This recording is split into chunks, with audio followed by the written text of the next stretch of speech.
Arestado ang isang lalaking senior citizen sa Cabacan, Cotabato dahil sa pangmomolest siya umano sa isang babaeng 9 taong gulang.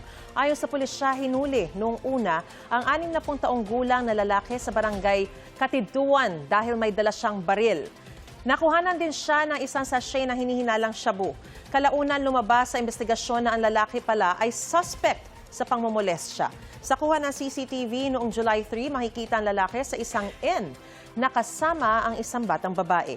Pumasok sila sa kwarto at kalaunay makikita ang batang babae na tumatakbo palabas habang sumusunod pa rin ang lalaki.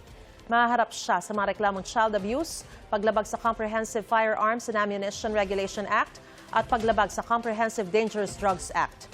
Sinusubukan pa siyang kuna ng pahayag. Iniimbestigahan din kung may pananagutan ng inn dahil sa pagpayag na pumasok doon ang suspect kasama ang menor de edad.